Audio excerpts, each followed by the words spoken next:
How's it going, YTPC? Thomas the AustrianPiper here. First, let me light up my pipe.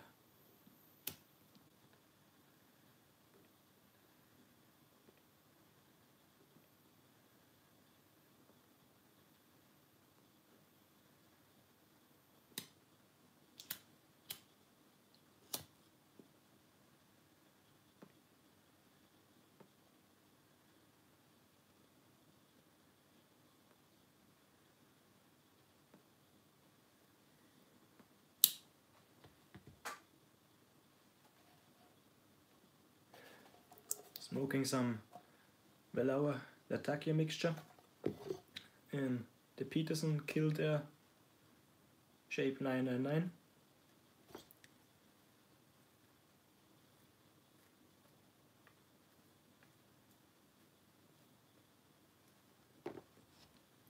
And using a Passadore Leonard old boy style lighter.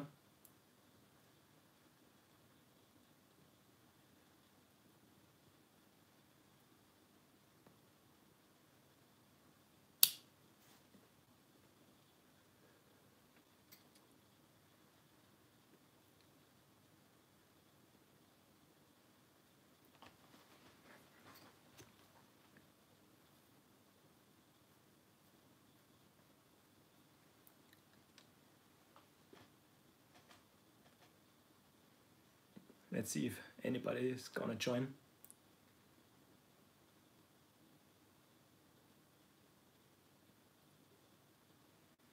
But first, let me check my audio levels. I have the live stream running on my PC as well.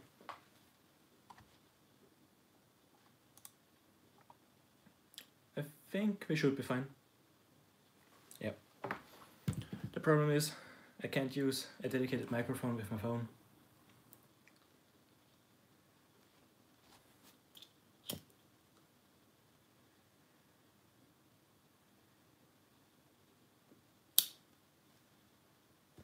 Since I use an iPhone 8 Plus and it doesn't have a headphone jack, which is kinda annoying, but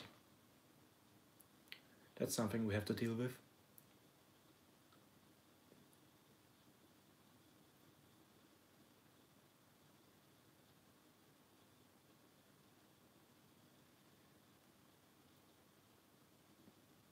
I doubt we will get many people here, especially since it's a Monday. Okay, now it's a Thursday. Since it's a little bit 1 minute after midnight.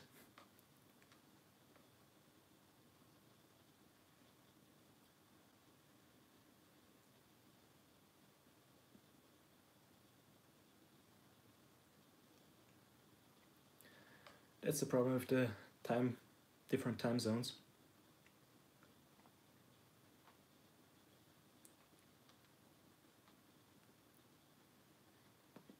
If anybody else is gonna start a live stream, it's usually somewhere around midnight or the early morning hours.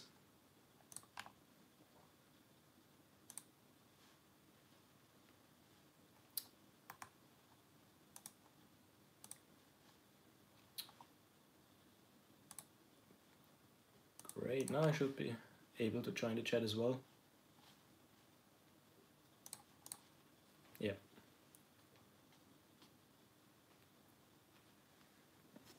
Being able to text back as AustrianPiper, not with my second channel, makes things a lot easier. It doesn't always show up in my Creator Studio when I do a live stream.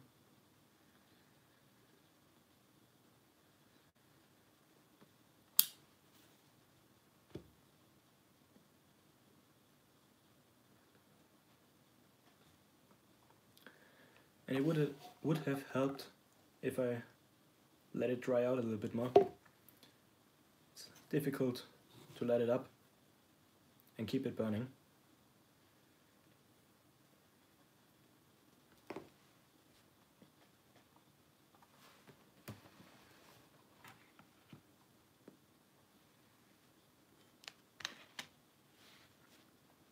Drinking something with it as well, as per usual.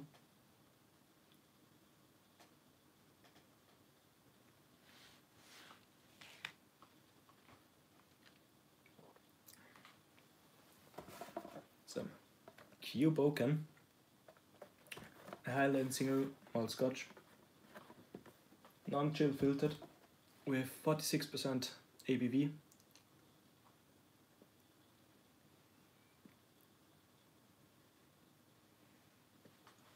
And one of my top 10 whiskies that I have tried.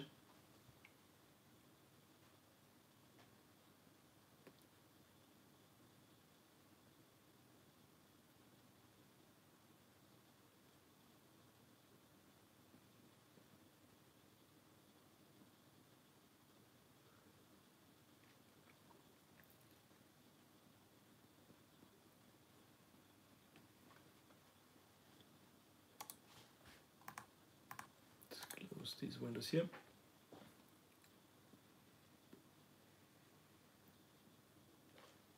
The audio is hopefully somewhat decent and the quality of the video feed should be fine since I'm in pretty much close proximity to the wireless LAN.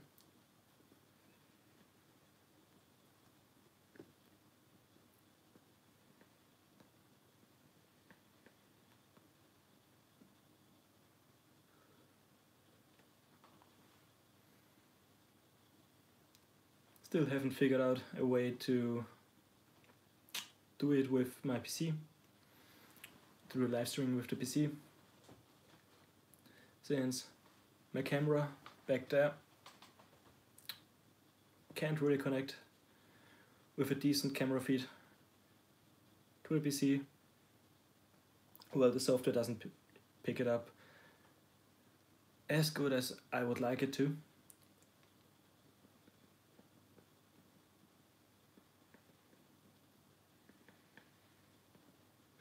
I don't want to buy a dedicated webcam, since these lives are just an occasional thing that I don't know how often I'm gonna do.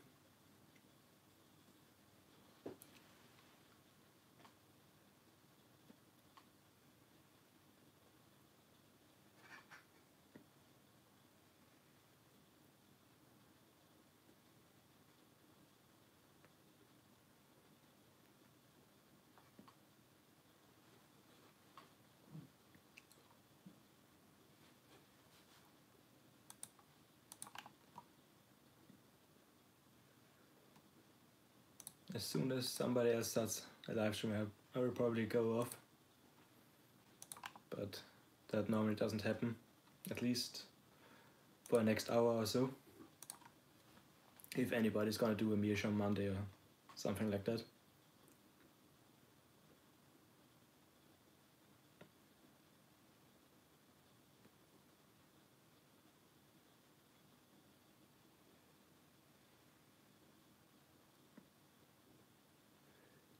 AustrianPiper, good evening, my friend. Can I hang out a few minutes? Just a date with my wife, but saw you on and wanted to say hi. I'm happy to see you, my friend. Glad to see you too, and enjoy the time with your wife. That's way more important. A happy wife is a happy life. So, I have to agree with you.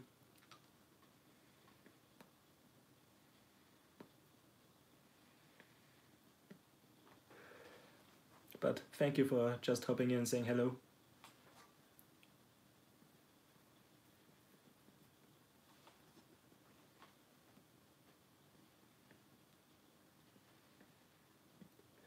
Hector, good evening, how are you?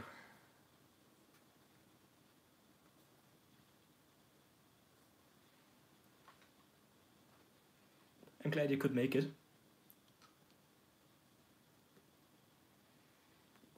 Glad you're doing fine. Doing pretty good myself. Luckily. Herferville is in the house. Hey Harriet. Enjoy your dinner.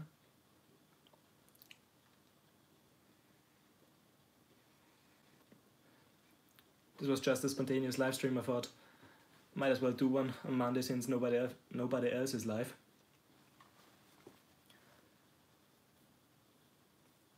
Currently not smoking a meerschaum, already had a bowl.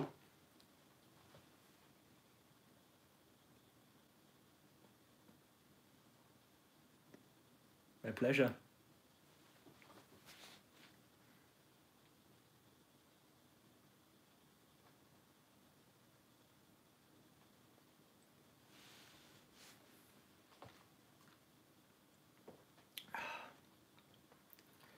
A nice smoky scotch with a nice smoky pipe.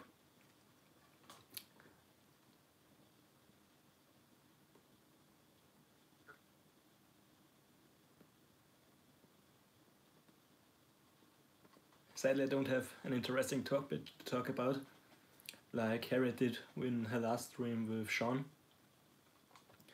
It was really interesting hanging out. But I'm someone who most of the time doesn't have a topic, so just winging it is fine, I guess.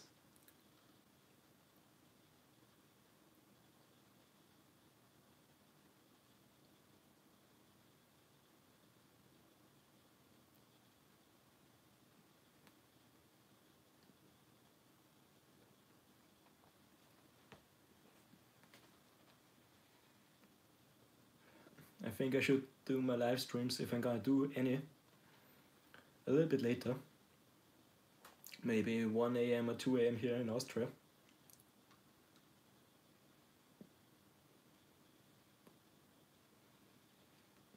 And it would probably help not doing them on Monday.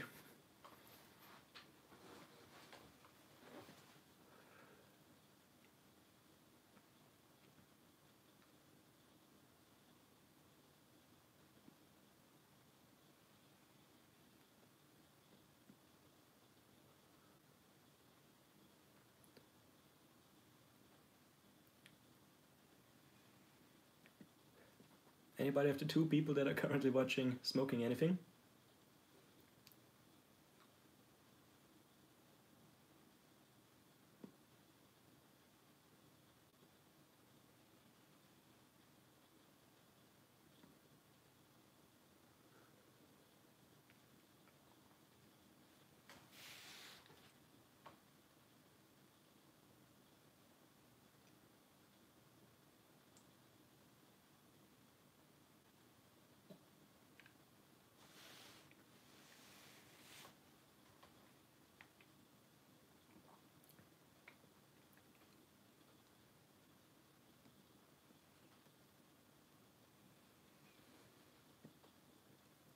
So sorry that I'm always looking up right there. I have my PC running with the live stream on, so I can watch the chat a little bit better and see everything that's going on, since the comments here on my phone just pass by way too quick.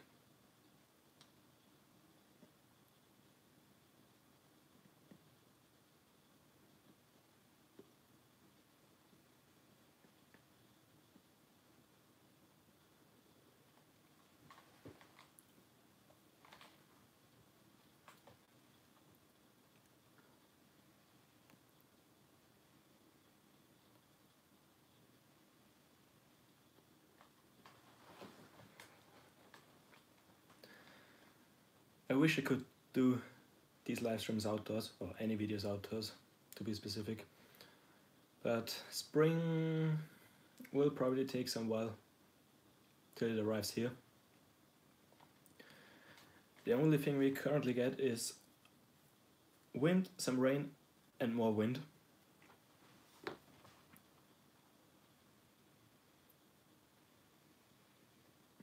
And I'm not talking about a slight breeze or anything like that, it's more like a storm going outside.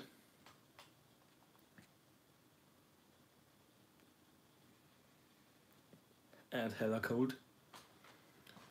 Temperature wise it wouldn't be so bad, but the wind makes it really freezing.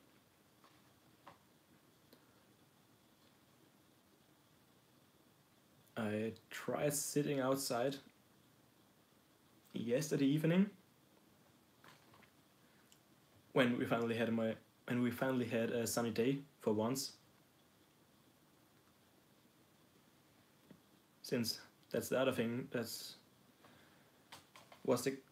It was cloudy for the past 2 weeks or so, with 2 sunny days.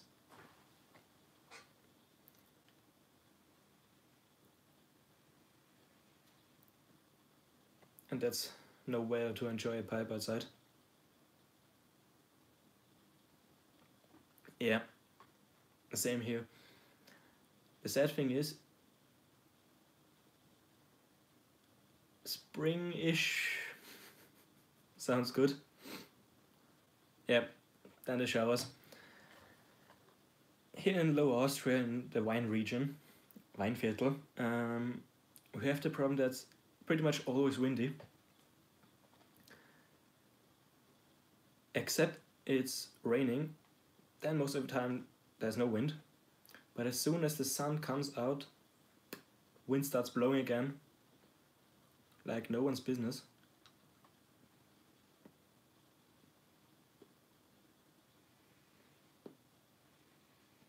That's really no fun.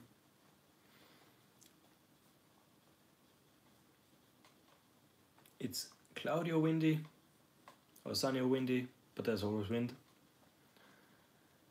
Maybe 1 or 2 days a month where we have some sun and no wind, but these are rare occasions.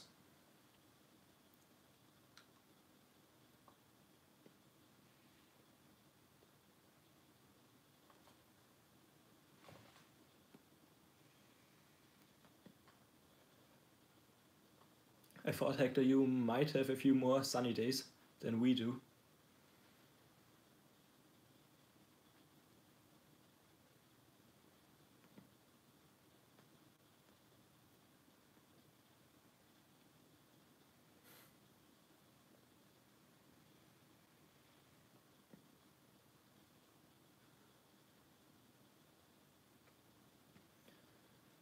So when I'm at my girlfriend's place, I'm most of the time hiding in the garage.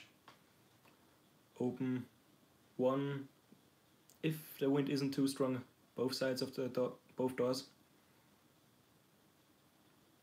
The north of Spain is very, very cloudy and rainy.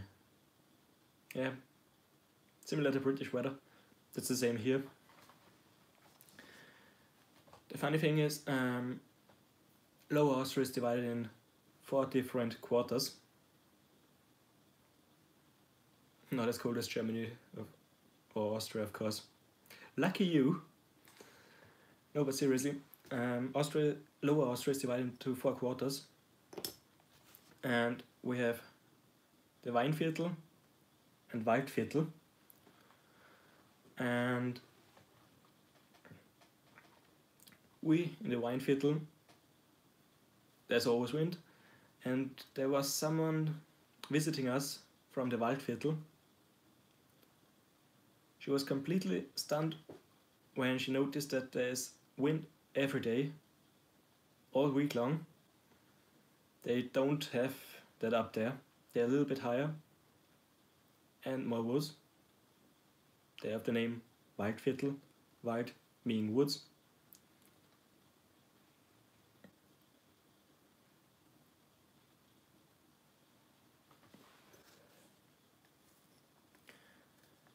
To say she wasn't happy is an understatement.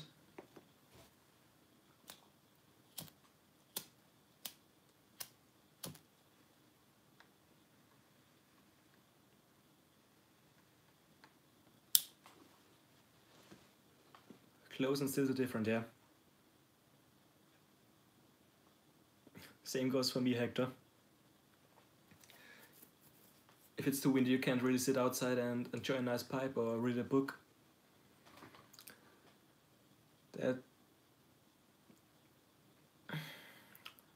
I can probably just sit outside in April or something, mid-April. When everything calms a little bit down, we get more sunny days, but March.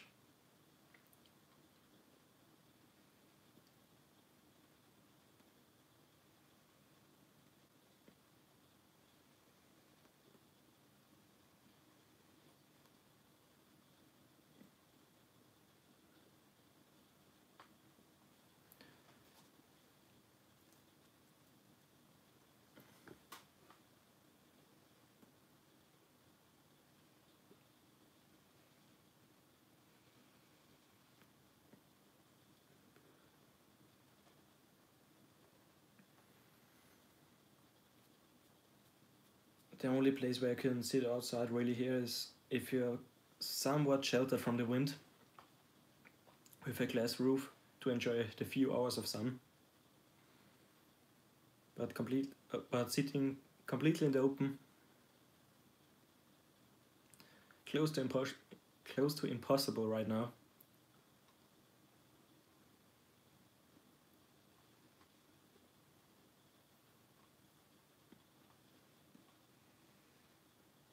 I hate to ramble on like that, but the weather just pisses me off.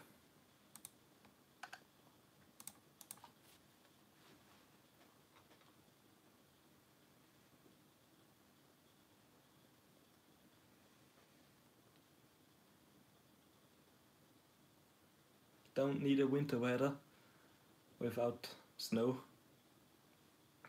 If there was at least some snow, that would be fine, but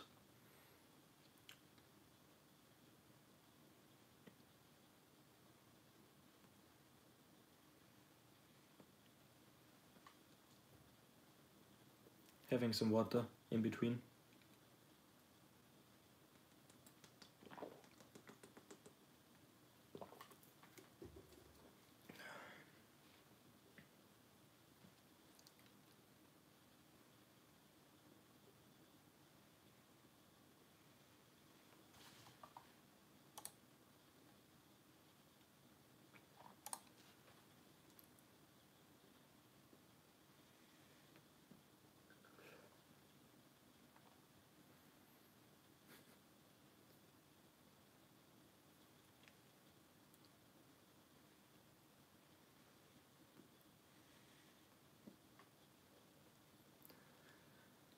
Hector loves the rain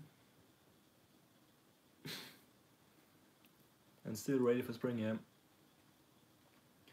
It's nice if you're sitting inside and just listening to it, but I would still prefer to just sit outside in the sun. Hey Suffolk, thanks for joining in.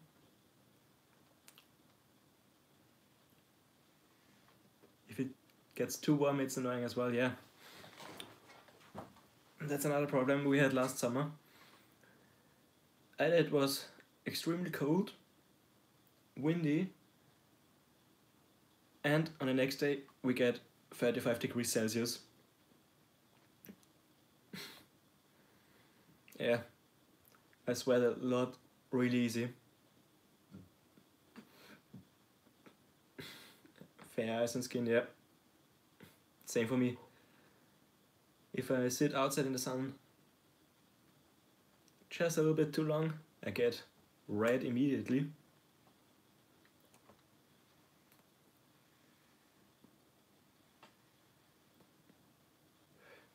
So I'm really prone to sunburn.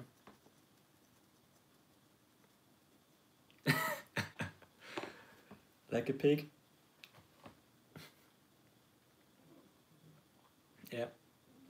Like a well-roasted pig, I should say. Currently smoking some Velauer Latakia mixture. Might hold it up closer to the screen.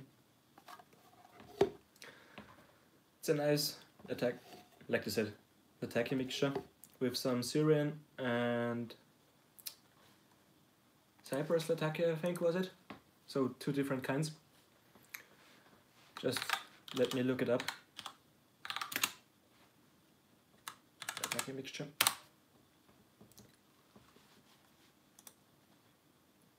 TobaccoReviews.com. Of course, they just have written Latakia down. Do we have anything on their side? Nope, they only have written down Latakia as well. On the official Velauer homepage, I think they have written it down. Yep, from Syria and Cyprus with strong Kentucky and some Virginia. Really nice and mellow mixture in my opinion. In my opinion, a little bit like a mellowed out nightcap, which makes it a really nice evening smoke. No worry sector. When nature calls, you have to follow it. No problem. Smoking the Valhalla Latakia mixture with some Syrian and Cyprus, Latakia, Old Kentucky and Virginia.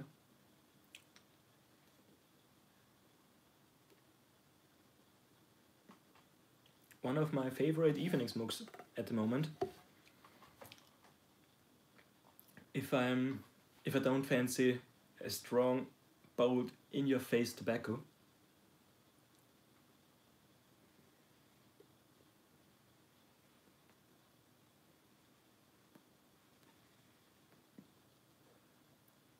I'm not so sure about Kentucky, to be honest.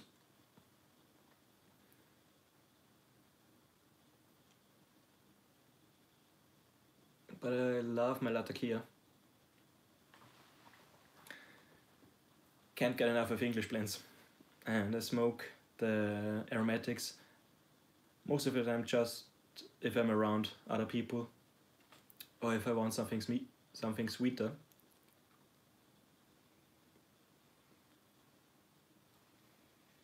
The same goes for Virginia blends.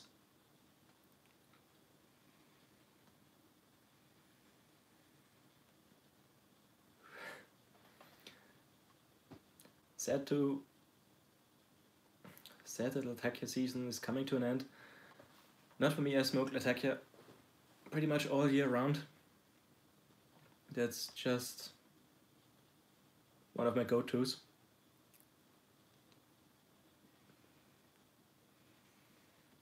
Especially in the evening when I pair it with a nice glass of scotch.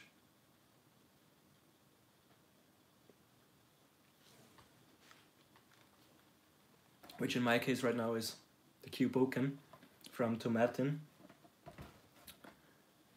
A nice slight smoke, non-chill filtered whiskey with 46%.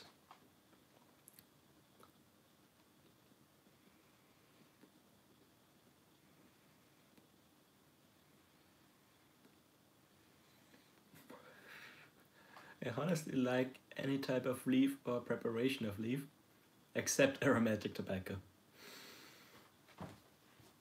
Yeah, well, aromatic tobaccos is, how should I say it? It can be good, but it's a little bit problematic to do it right. It's not easy for me.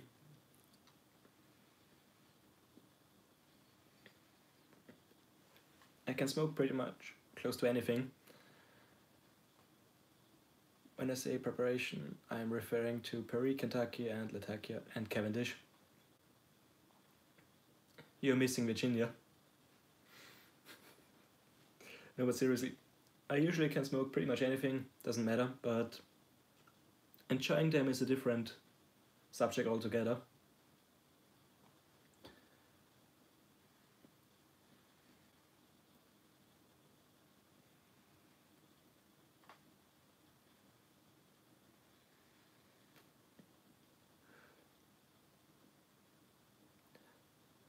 Hey Mark, how are you? Do you like blends with cigar leaf? If so, what do you like? I love Billy, but I've sadly never tried any cigar leaf blends. I haven't found any in our local brick and mortars. And ordering them online, maybe sometime, but don't order anything online for now, at least no tobaccos.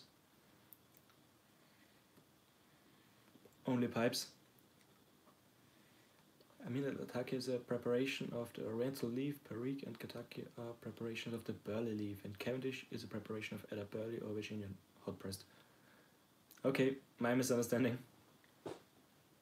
Otherwise, I'm not that well versed in tobacco preparation, etc. I know a little bit about it, but I've never really cared, as long as it smokes good. Right now smoking Robert Lewis 123 mixture which has cigar live. Very good. Glad you like it.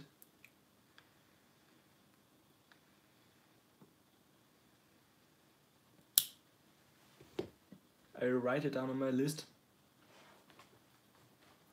that if I ever see it, I'm gonna pick a tin up. But the tobacco in our local brick and mortars is somewhat limited.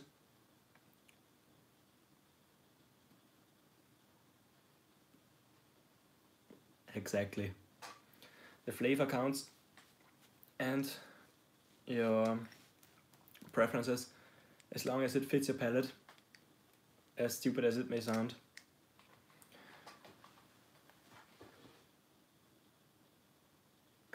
Suffolk was smoking some Peterson Summertime 2018.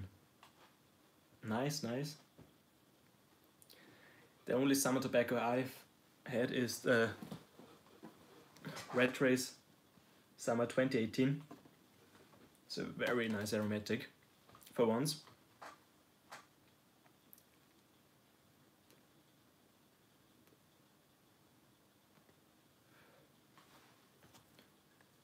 Picked it up on a whim and it's actually really good. So I'm saving what I have for summer.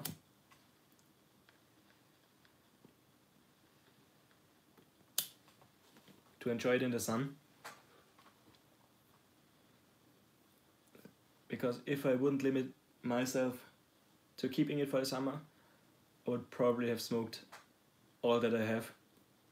It's really good. Especially paired with a nice gin, like the Kino P, which is citrusy, floral. Oh, a clay pipe. Let us know how you like it. I have never smoked a clay pipe before, but I have another pipe on the way as well, which is a rather old Parker pipe. Since the live stream and we're already 30 minutes in, so I doubt anybody will watch it in the archive. It's a nice Parker pipe from 1957, I think. Yeah, 1957. Had the stamping on side, which on the bottom, which allowed me to date it back. Hey, hello Sir Fox. Good evening. How do I pair spirits with tobaccos? I usually pair them based on the flavor, of course. So for example, the Red Trace Summer, which has citrus, floral and fruity notes, I tend to pair them with a lighter spirit, like the gin I have, which kind of complements this. There are different types of pairing, complementing and, for example, going the complete other direction, so a contrast basically. But I prefer a complementing pairing.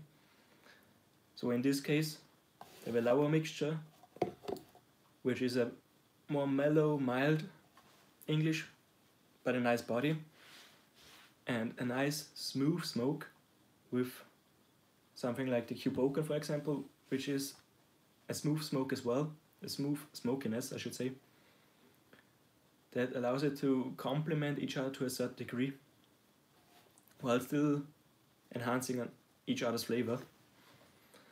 It's really difficult and you have to know the spirit well. But there are some pairings that always work, for example, a cigar and a coffee. That's something that's usually a go-to for me.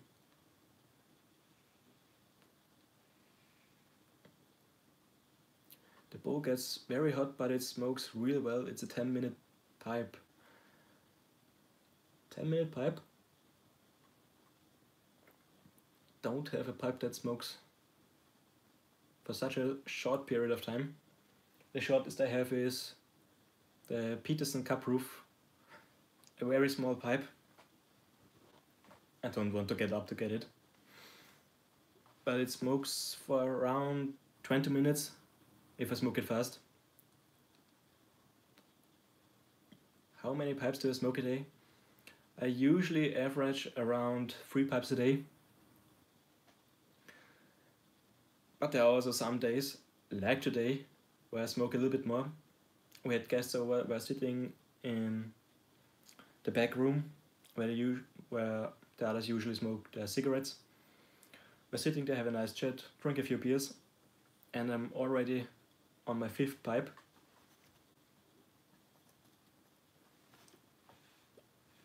If it wouldn't go out on me all the time.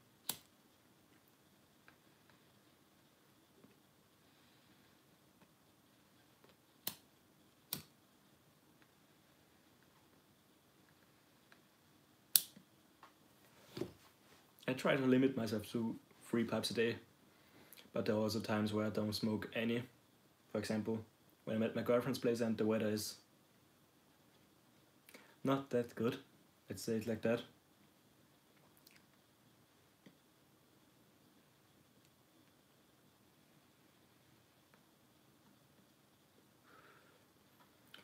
It's a little bit easier when I'm at home, where I can just sit down here in my room and enjoy a nice pipe.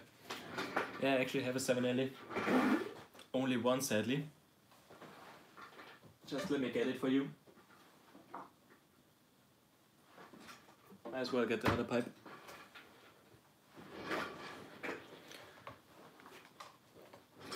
Smoke one.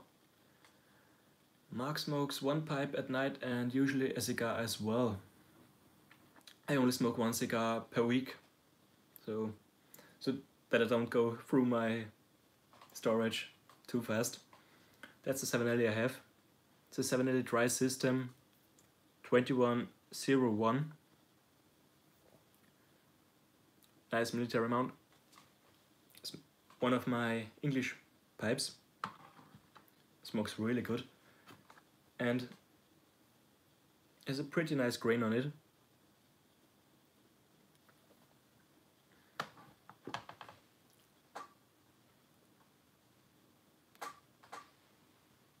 That's the only 7LE I have, sadly. I plan to pick up a 320 hopefully next month. We will see if there are any deals going on.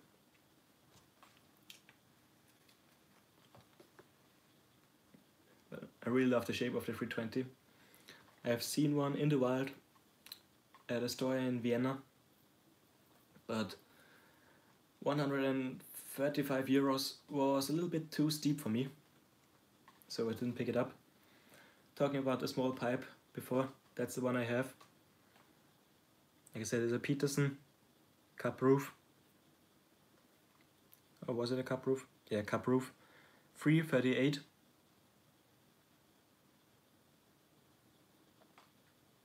A nice little smoker. Dry system as well.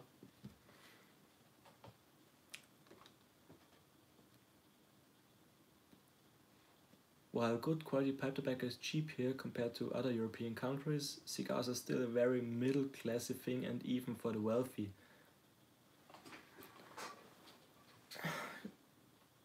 There are cheaper cigars as well, but I prefer to stay around the 7 to 13 euro price range.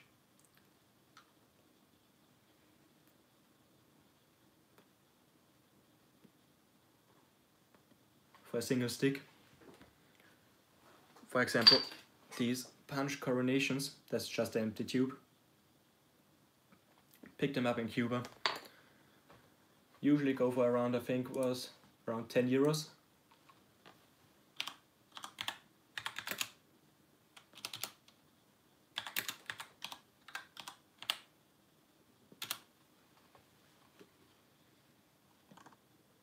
Have to look it up. Nope, 6 euros and 80 cents for a punch coronation, a single punch coronation. A box of 25 costs 165 euros, so not too bad, and smokes really good, and the flavor is superb.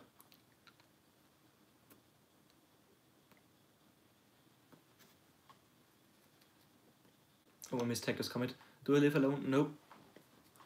Still living with the parents. Since I finished school not too long ago, and renting a place is way too expensive. Here, especially, or a house or anything like that, it's way too expensive and I can't afford it. Especially me being just, well, turning 22 on Sunday. So still 21, but 22. You have to start working pretty early and earn a lot to afford a nice rent. Take care, Sir Fox. Thanks, Mark. Thanks for stopping by. I wish you a great evening. So take care and happy smoking. 11 years older, well, that's not too bad. Don't feel old. You don't have to feel old. But I get the feeling.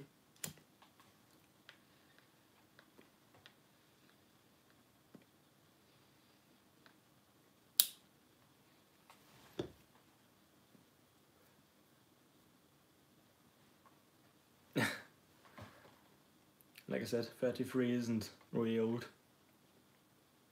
You know the saying, 30s are new 20s?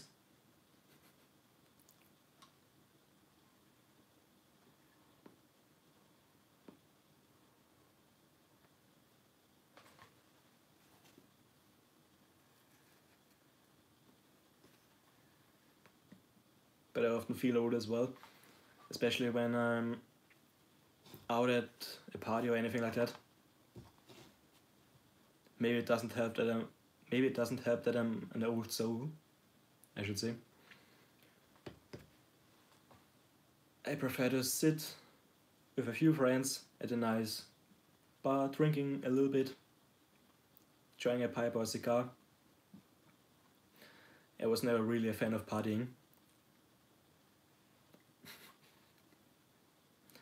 Everyone dancing and you smoking a pipe, that's pretty much what happens every time we go out. Since my girlfriend lives in a smaller village, and when they have something to celebrate or anything going on,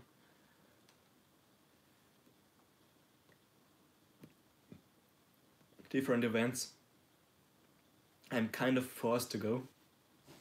So I usually, after some time, I pull back, take a seat somewhere nice. They have some seating outdoors as well. And I'm just filling and lighting my pipe and let the others go on like they want to.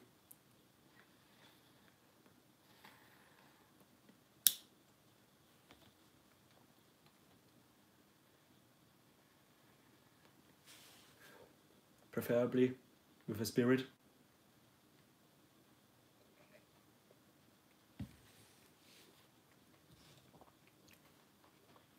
I was never really someone so fond of partying, etc. or big events. I prefer the more relaxed areas.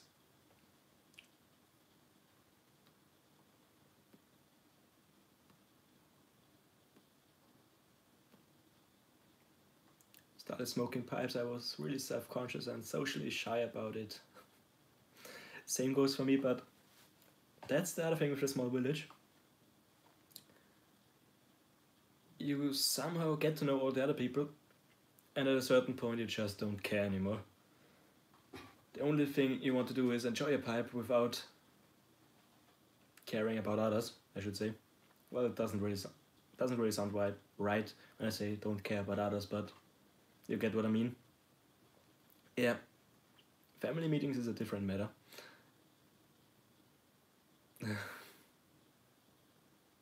I feel you. There were quite a lot of jokes on my cost for enjoying spirits, or I should say finer spirits, and cigars, pipes, etc. Getting to hear I'm the nobleman I don't drink something like beer or wine, or only if it's expensive wine.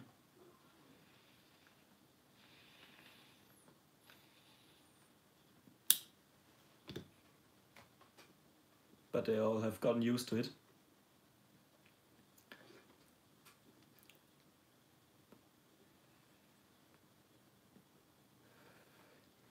At least I get compliments when I'm smoking aromatic, because it smells so nice compared to the cigarettes. So after the first impression, when you notice I smoke a pipe, they prefer I smoke a pipe compared to the others when they smoke cigarettes. They say they wanted to look like a bohemian or like an old-fashioned guy to distinguish myself from the rest, okay. Yeah. Like I said, I feel you. It's the same for me. Especially since I prefer a more old school style. So blazers, jackets like these. A little bit more dressed up than just a jean and a t-shirt.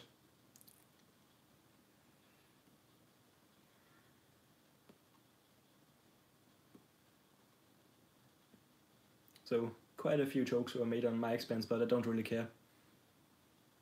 Quality over quantity.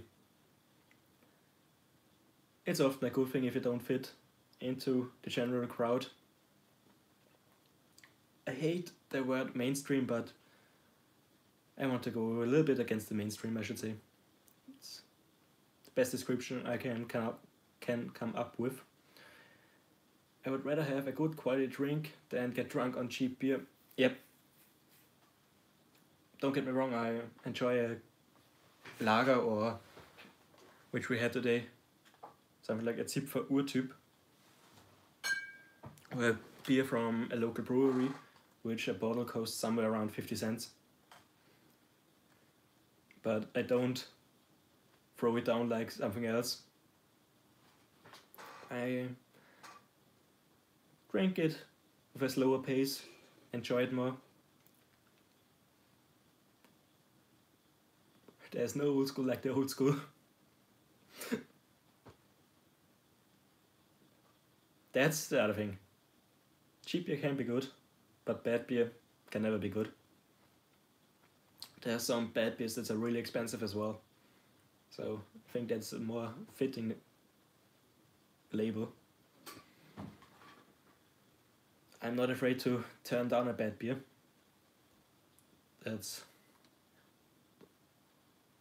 If I drink something, I want to enjoy it.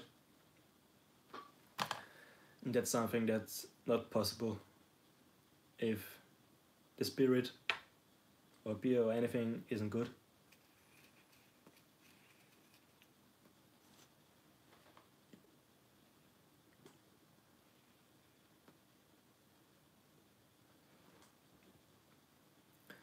Although it's a little bit difficult to, I don't know how to say it.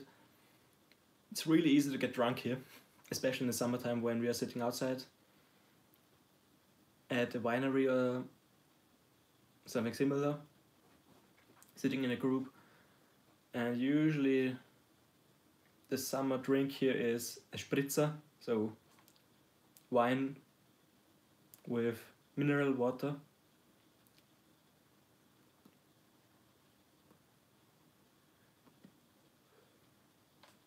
That's the usual go-to drink here.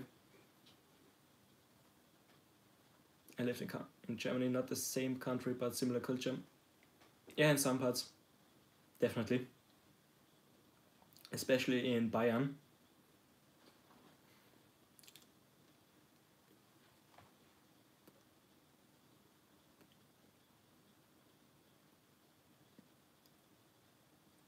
Have you ever made home-brewed beer? Not beer, but mead, so honey wine.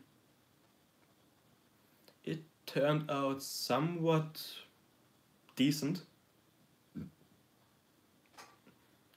but not anything I would serve guests or guests I'm not so close with. Yeah, just missing the drinking horn.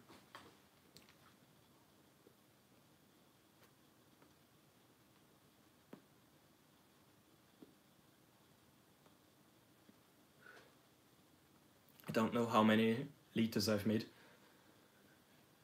Two glass bones, somewhere around 8 liters of meat. So 4 liters normal, basic meat, and one called Viking blood, which is a sour cherry meat. Wasn't too bad. A little bit dry, so I can add a little bit of sweet honey to make it a little bit more drinkable, but otherwise somewhat decent. Next time, don't forget to toast Wotan. Meat is lovely, but it's too drinkable. That's definitely true. And I remember when we were at Rock in Vienna, the first year it was, when Kiss, Sabaton, and all the other great bands, Heaven Shall Burn, were on. The amount of meat we drank over the course of the day, of course.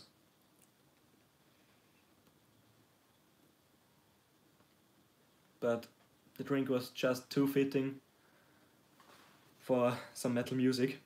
So, also known as Odin. Didn't know the other words for it. So, thanks for letting me know. Just getting rid of the ash. So we finished with the Peterson. Well, 15-minute smoke. Not too bad.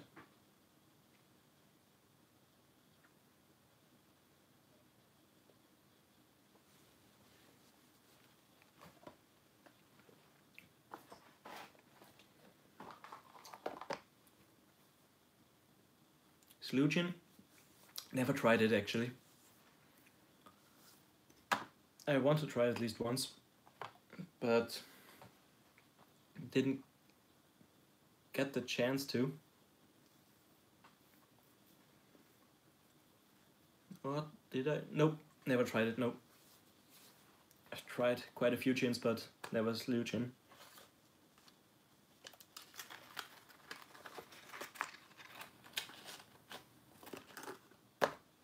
Think I'll enjoy. No worries, I knew what you meant.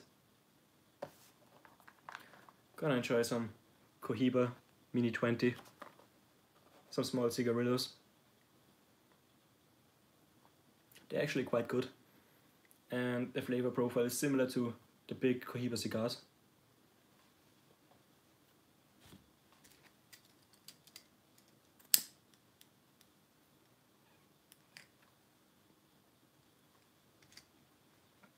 I'm surprised a small Cohiba like that can actually last me for around 8 to 10 minutes if I don't smoke it too fast.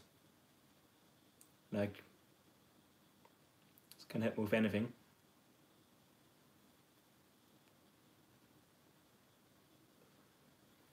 Do the cigarettes have the same blend as the bigger ones? They actually use the same cigar leaf. The difference is they don't use the big leaves like they use in the cigars. They use the cut-offs from them, and they're all machine made, so no hand rolling involved. Do they taste similar? To a certain degree, yes.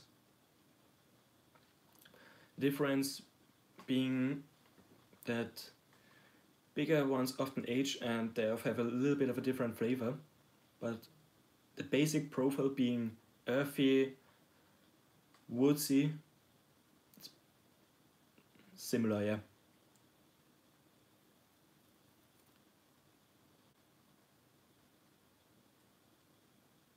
at least for me. I dare say my palate isn't refined enough to differentiate the finer nuances in the flavor.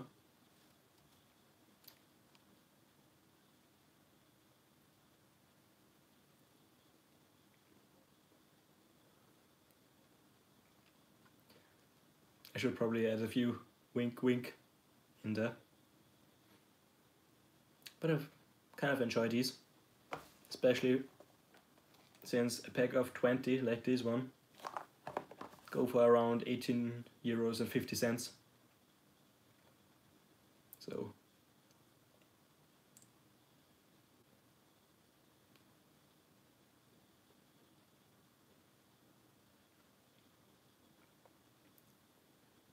but I still prefer the feeling of a bigger cigar,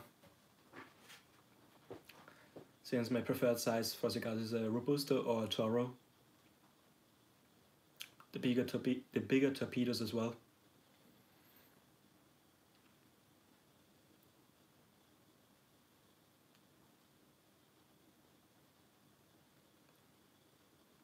The only thing I noticed with these ones, with the smaller cigarillo size, that when it comes to the very end here, so the last half an inch, they really get bitter. So can't really smoke them to the very end, sadly. Bought that Cuban starter sample years ago, and it came with small size Cuban cigars. Not as small as cigarillos, but small. Yep, that can happen. I bought, for example, this Punch, some Trinidad Reyes I should say, then some Cohibas of course, Partagas, Romeo Gillette cigars when I was in Cuba, and really loved them, smoked a lot of them there.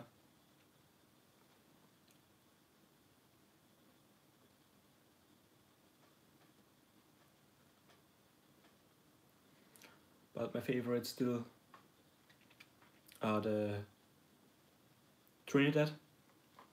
They're just exceptional. Especially a box of 12, so a smaller wooden box. With 12 cigars, the Trinidad Reyes are, I think they cost somewhere around 80 to 90 euros. I'd love to go to Cuba as a musician. I feel like I would love it. Yeah, I would definitely love it as a musician. When we were out in Old Havana, so the old part of the town, on the afternoon, evening, night, music everywhere, live music everywhere, dancing. So we went for lunch in a restaurant. We were pretty much the only ones in the restaurant, but they still had a live band playing some classic music, classic Cuban music. So it was really enjoyable, especially since they don't charge up for the live music.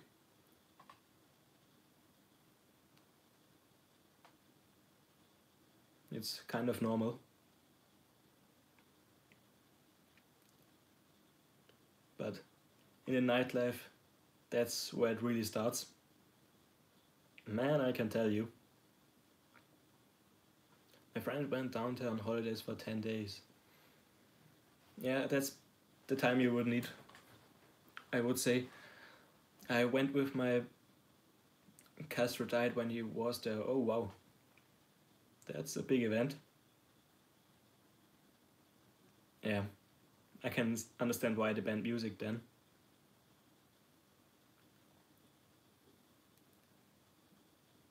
Since it was a really sad occasion for the Cubans. Since Castro was well liked.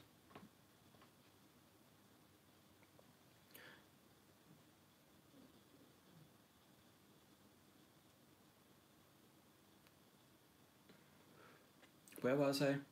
Oh yeah, I went there in 2017 with my best friends for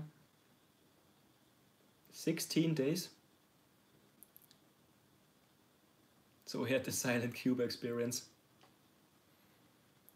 Man, he doesn't know what he missed. Like I said, we went for 16 days. Travel. The time it took to get there was quite long. I think 16 hours or so till we got to Cuba. We spent 1 week in Havana, touring the nearby destinations, visited the cigar fields, watched a Cuban farmer hand roll a cigar for us to try out with fresh tobacco, which was by far one of the best cigars I've ever tried. So a freshly rolled cigar just tastes phenomenal. So yeah, spent the first week in Havana, and the second week we went for an all-inclusive holiday trip to Varadero, which is the beach area in Cuba, or the biggest tourist beach area, I should say. Had a resort. Need my bed. Good night. Thanks for stopping by, Suffolk. Take care. Good sleeping. And hopefully see you in another video or live stream. See ya. Yeah, tourist resort because in Varadero it's a little strip of land that goes out from the main island.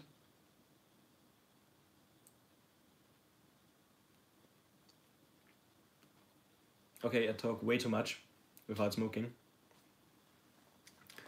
But in Varadero, most of the area is taken up by resorts, hotels, and so on. We went for a walk, and hotel after hotel after hotel.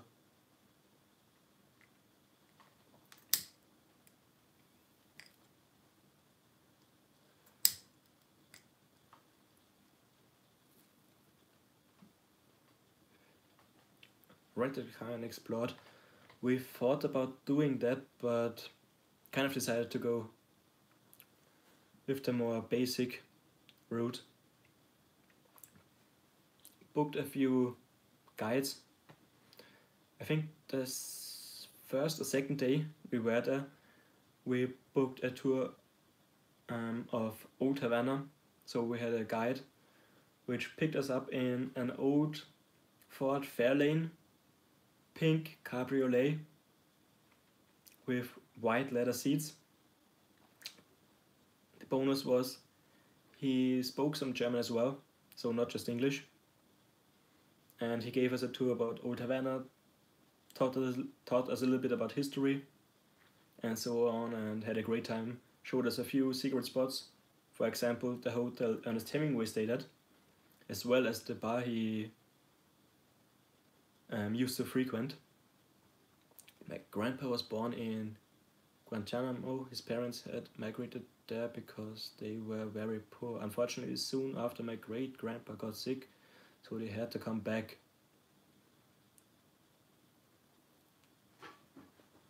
Sadly, I'm using my phone to live stream, otherwise I could show you the car. It looked awesome, especially the driver they had. You have to imagine a big buff dude, really full beard, well groomed full beard, aviator sunglasses and a big hat. The image was just perfect. The only thing missing was him smoking a cigar, a big ass cigar. Otherwise, yeah, classy as can be.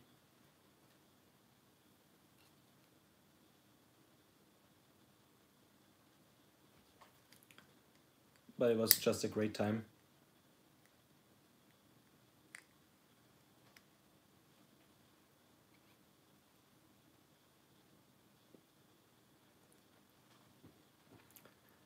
Especially the bar that the guide showed us. It was in Old Havana. You had to go don't know how many floors up. I think it was 7 floors or something like that. And on top of the bar, watching over the skyline of Old Havana, was a beautiful bar. Had the best mojitos I've ever tried, and we drank a lot of mojitos in Cuba. Best mojitos for, I think, converted somewhere around €3, €2.50, €3, somewhere around that. Just sitting up there, enjoying a cigar and watching the people down on the street going about their daily life.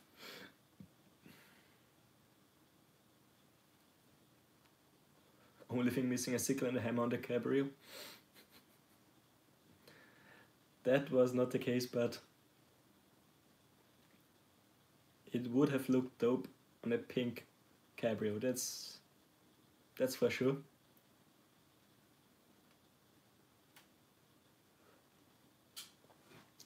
But he showed us around a few back streets as well, where tourists usually don't go.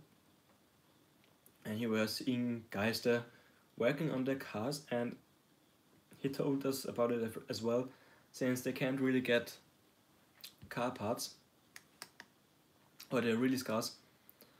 They use everything to fix their cars. As long as it runs, who cares?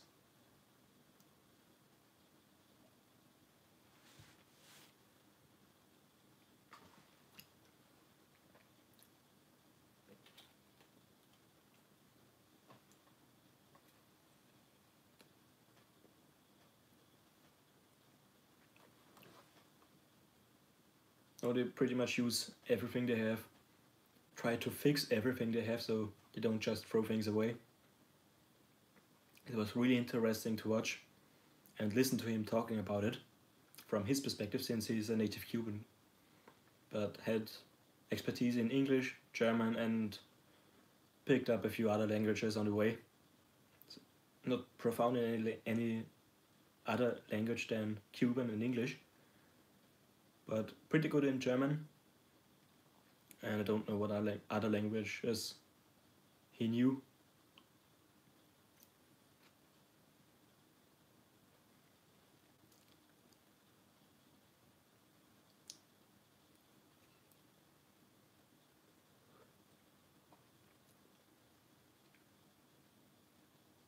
He also told us where we can buy authentic Cubans, or well, I shouldn't say authentic Cubans, but original Cuban cigars. Sadly not, I've already forgotten what I learned down there. The only thing I can say is hola, but that's it.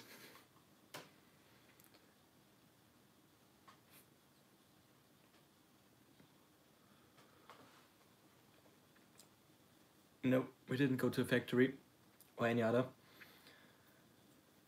since they renovated at the time and didn't take any tours. We actually wanted to visit the Patagas factory, but no, we didn't have a chance. The only one we saw rolling cigars was the farmer, where that we visited on a tour in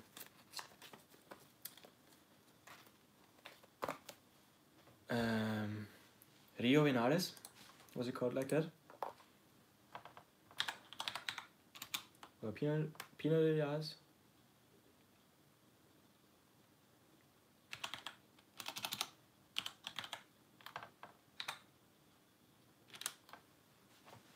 Or Vinales area with Pino del Rio, for example.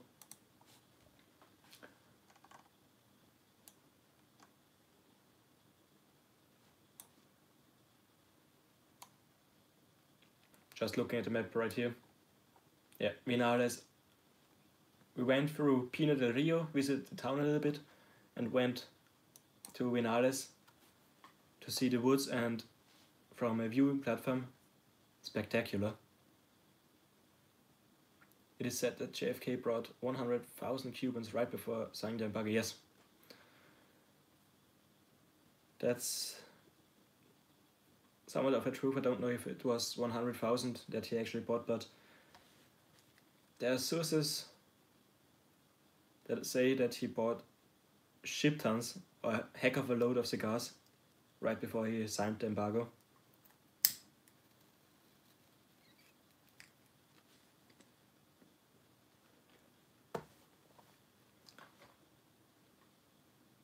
Well, a man that can't live without his cigars. But still, not a good thing what he did.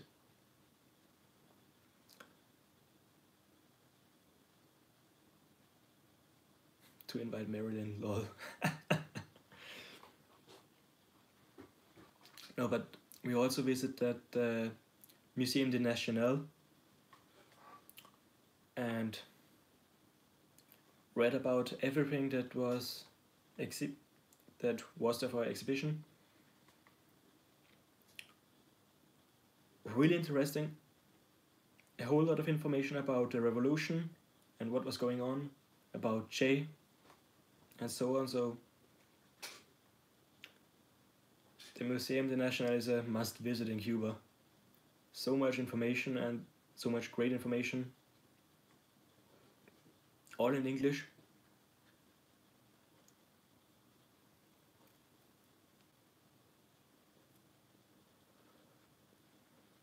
And one shouldn't dare to say anything bad about Jay down there. It's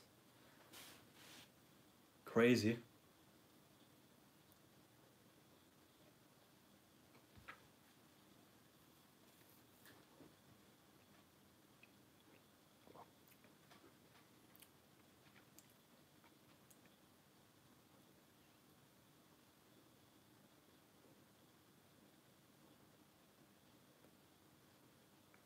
Yeah. No, they are heroes down in Cuba.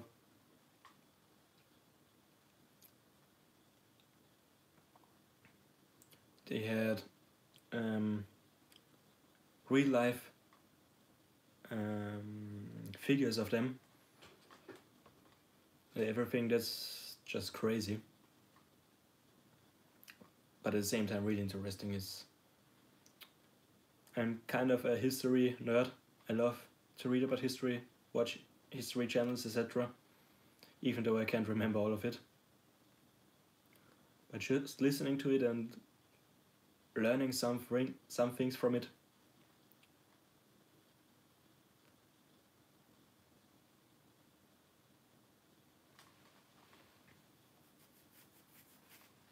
Just amazing. So if I'm ever gonna take a bigger trip somewhere, it will probably be back to Cuba with my girlfriend to show her everything that I have seen.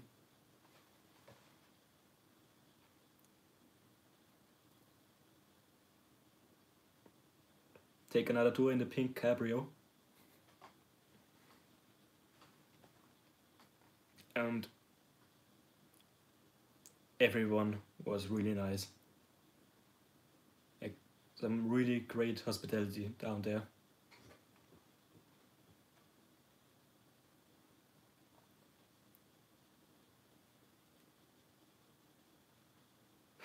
The pink cabrio with a sickle and a hammer. Of course, with a cigar and a big hat.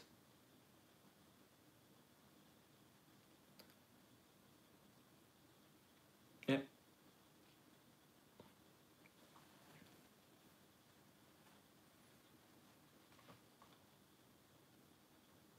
But at the same time, ridiculously hot. We went there in summer.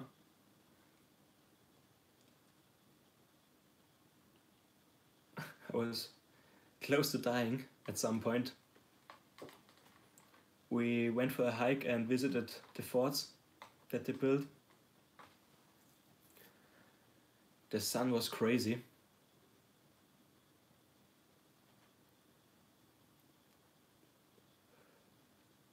So sunscreen with a factor of 50 didn't really help. Got sunburned like crazy. This just...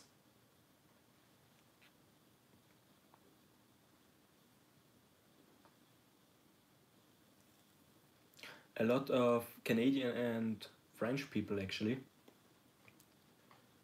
at the hotels and resort that we stayed at. A heck of a lot of Canadians, not many Americans. I think Canadians were the forefront, followed by France and Spain.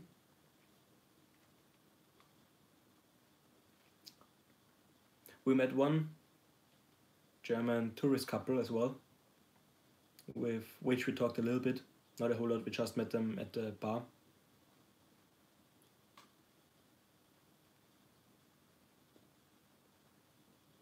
Just talked a little bit where they went and get some cues where we could visit and have a great time.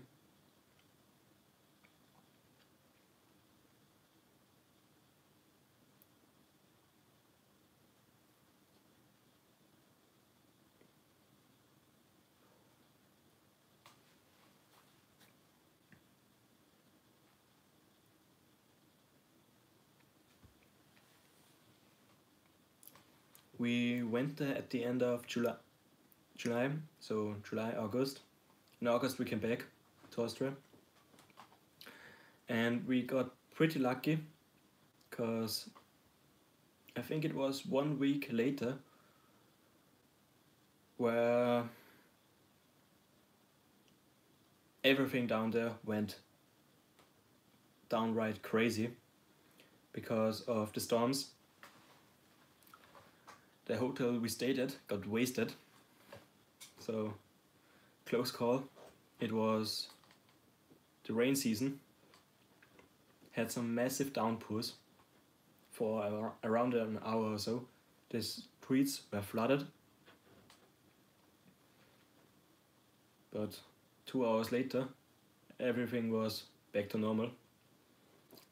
But like I said, a week after we got back home, our hotel got totaled.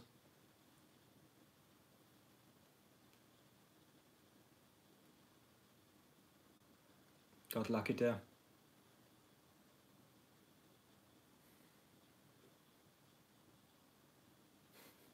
Just thinking what could have happened.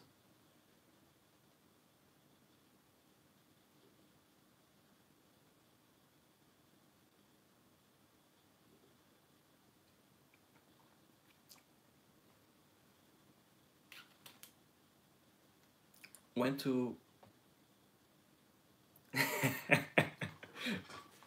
by all means, go. No one's holding you off. Where was it? Yeah. We went to a local supermarket near our hotel. You have Havana, and then there was some local living district, and then there was the hotel district, which was formerly known as the rich people district, but now there are mostly hotels there. Anyway, we went to a local supermarket that was the usual Cuban fashion.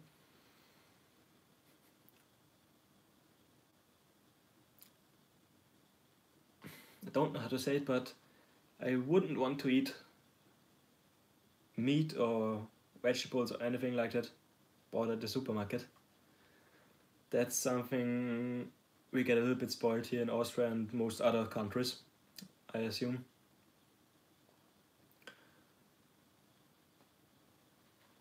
Not my cup of tea. The water was pretty much sold out in the morning, so they brought the 1.5 liters mineral bottles or water bottles in by the pallets. They didn't even bother loading them into the shelves or anything like that. It's just sitting there on pallets and grab as many 6-packs as you can. I visited Mexico several times and thankfully I'm a vegetarian.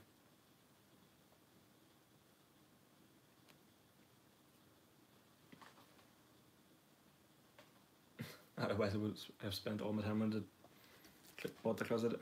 Yeah. Like I said, luckily the hotel had a fresh supply of everything.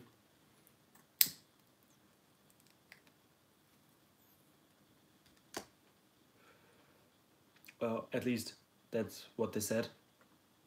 But we didn't have any problems with food, luckily. A big selection of fruits and vegetables. Well, vegetables not as much, but a heck of a load of fruits.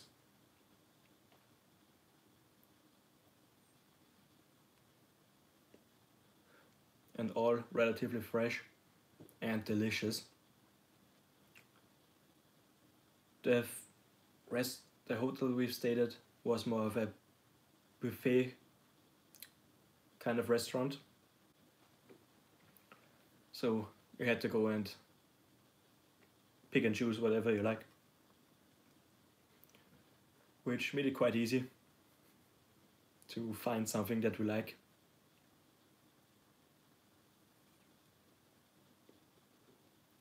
But most of the time I stayed with fish, since I love to eat fish, and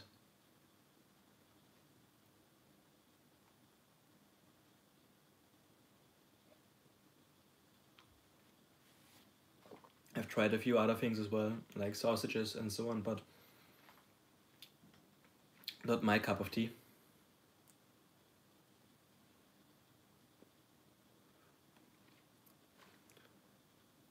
But really nice, especially the view we had from our table.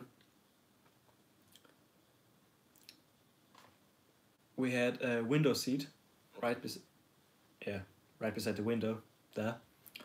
But outside the window was a little pond with a lot of fish inside. No fish to eat, but just beautiful, well-maintained pond. Some palm trees, etc., and just a great view while enjoying a nice cup of coffee in the morning with some breakfast, most of the time fruits, with some pancakes and so on. So rather simple.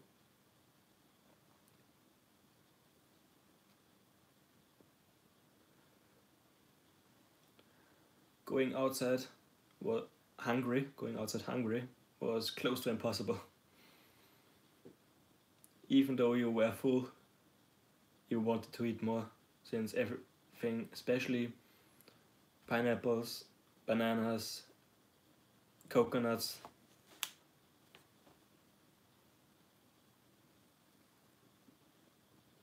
I couldn't complain whatsoever.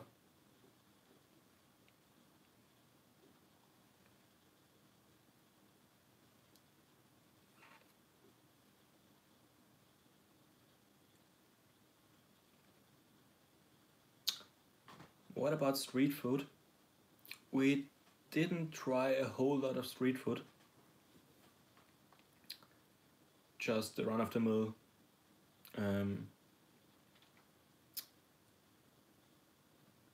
fruit. Shoot, how do I call it?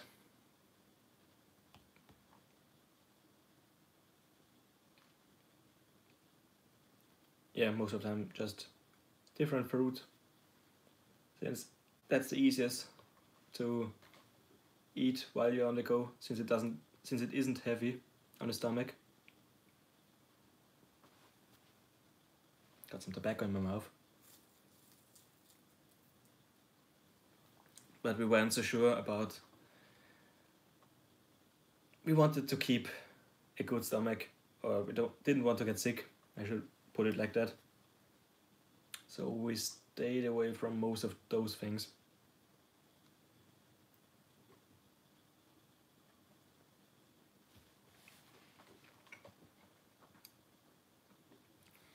On our tour to Vinales, there was eating included, and we also went to a bar close by. Yeah, the flora in your cups is not used to this. Exactly. Something that might be a delicacy for them doesn't really work with our bodies. That's often a problem when you go visit a completely different culture. But back to what I was talking about, when we went to Vinales, we went to a bar and they gave us they made us a cocktail, just a fresh pineapple, cut the top off, took out the insides and mixed the cocktail in there with the pineapple. They just cut it out. Of course, you could add vitamin R as much as you would like. So if you order, for example, 2 cocktails, can't remember the name of the cocktail. Not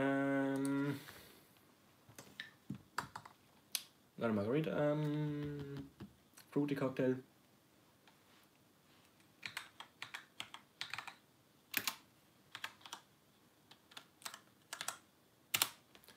It said I have to Google that.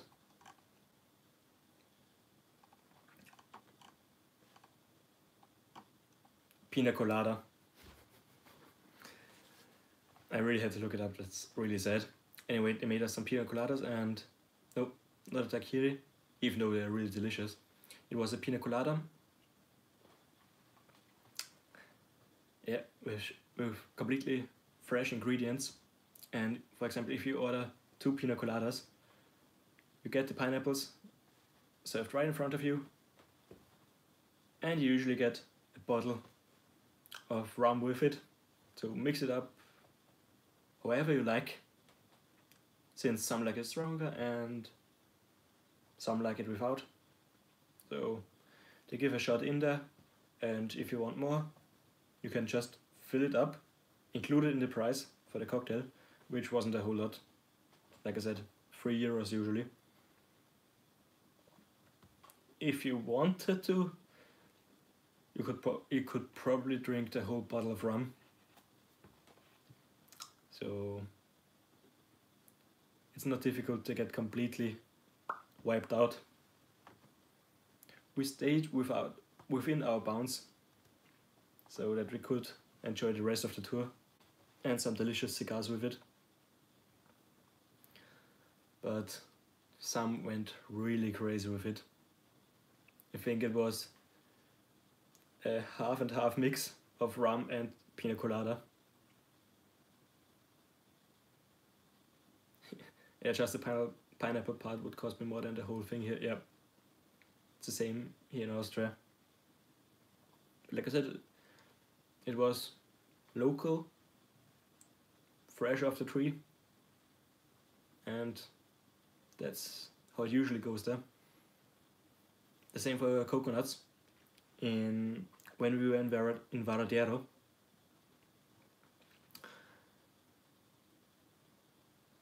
I've said to my best friend that I've never climbed a palm tree before, and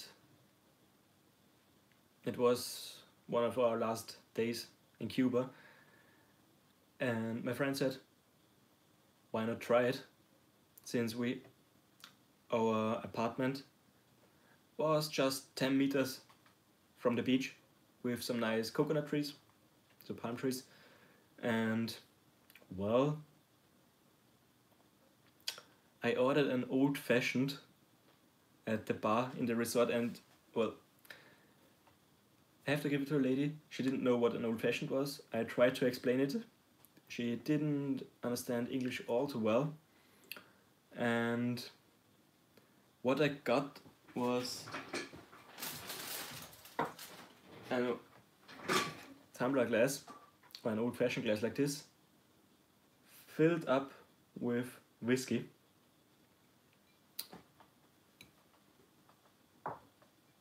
And yeah, the story goes like, pretty much finished the whole glass, smoked a cigar, a little bit lightheaded. Of course, that glass stretched the whole evening, and somewhere around 11 p.m. local time there, we decided, well, I've never tried it, I probably don't get the chance to do it anytime soon, so might as well do it now. And we talked about going for a swim in the ocean in the middle of the night, something else we have never done before, so might as well combine them. Put on our swim shorts, the towel on our shoulders, and went 10 meters from our apartment to the beach. Swam around a little bit in the ocean and decided, well, now better now than never. Climbed up the palm tree, and it was actually a coconut tree. I didn't check it before, I just climbed a random tree that was close by and within reach, so it wouldn't have to go through some bushes or anything.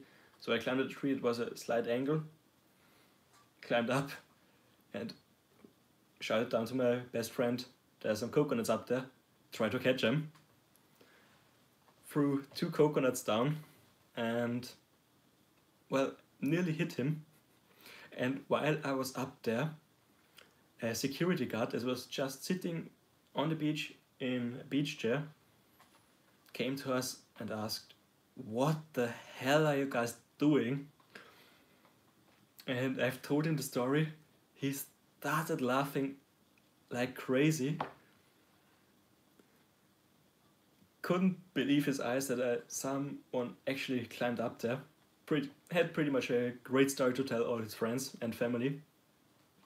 So started laughing, and once he finished laughing, I already got down, since we were kind of afraid to get scolded, etc. And he told us, since you have the coconuts, how do you plan to open them? My best friend and I looked at each other. Yeah, right, there was that part. We don't know. The security guard rubbed his eyes, couldn't believe the stupidity of us, and told it that, I don't know the term he used, but he described it to us, that the gardeners basically, usually when they go in the morning and clean everything up, they have a big machete with them, and when they're thirsty, they climb up, pick a coconut or look on the ground if there's a coconut, use the machete, cut the top and have a nice drink. So we decided to, on the next morning, ask a gardener in front of our apartment to cut it open for us, but that was pretty funny. After climbing the tree, we went back into the water, which was still very warm in the evening. So really awesome and quite funny, especially the pictures my best friend took. The best description everybody had for me was like, I look like a monkey, a baby monkey, without any hair, sitting on a tree and not knowing what the hell I'm doing. So at first it was an embarrassing story, but now I just think back and I have to laugh every time I see the picture or hear somebody mention it. Just great memories. And that's what's most important in my opinion. God damn you, Hector.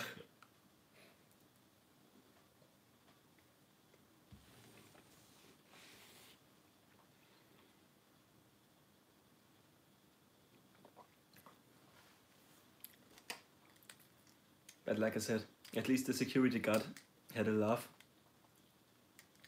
And we probably made his evening, since he had to sit there for the whole night watching the ocean and the beach, so that no one else steals the boats that were there, the catamarans. But still, we didn't even notice him. He was sitting there the whole time, he told us, and watched what we are doing. We didn't even notice him sitting there in the dark. But like I said, at least we've made it this evening. Even in love, and his friends, and his family. So a great time all together.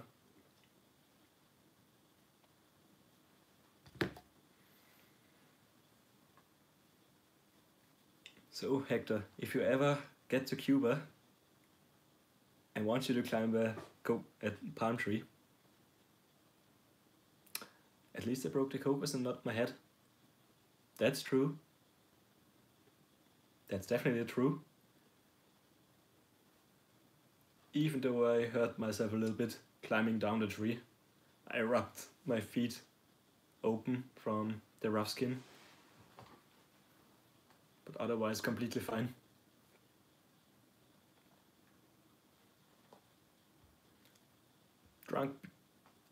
Drunk or tipsy people usually get out fine whenever they are doing something stupid. Unless it's driving a car. That's a no-no. But doing stupid stuff like that usually ends well, at least for me.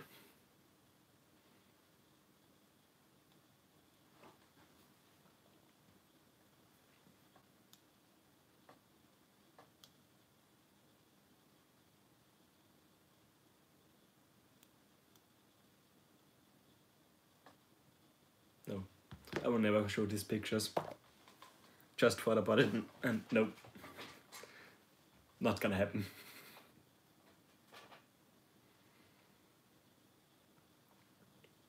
Oh wow, already 96 minutes. And 1:35 AM here. I think I'm gonna end the stream soon.